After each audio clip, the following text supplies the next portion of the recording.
Tutup lagi cerita. Mai Raya.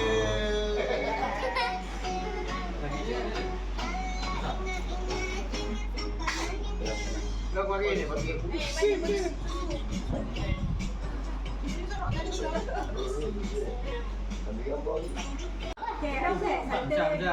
Anda main handphone tu.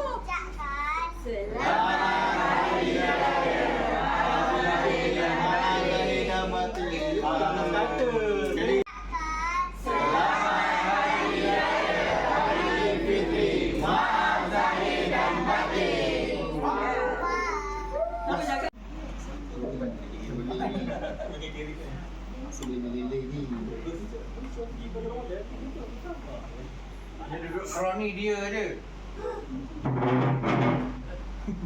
Ambil gambar dulu. Cak. Dekat-dekat. Ayat ni gambar dulu.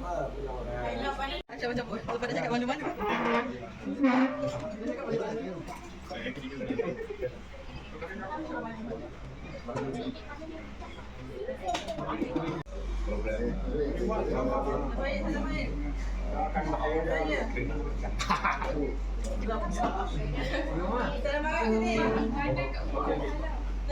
Ada yang pun masak.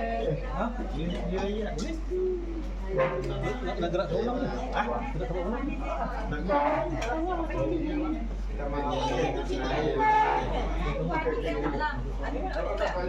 Tidur ni lambat.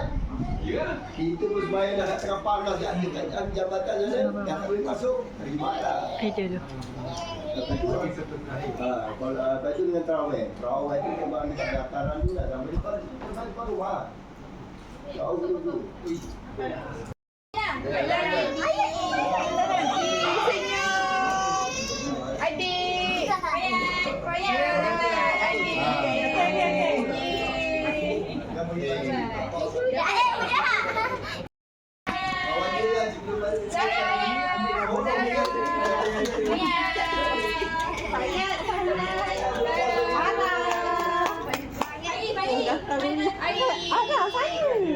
Tidak kakak. Kakak yang betul.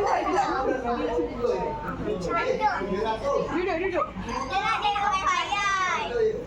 Okey, jangan payah. Duduk.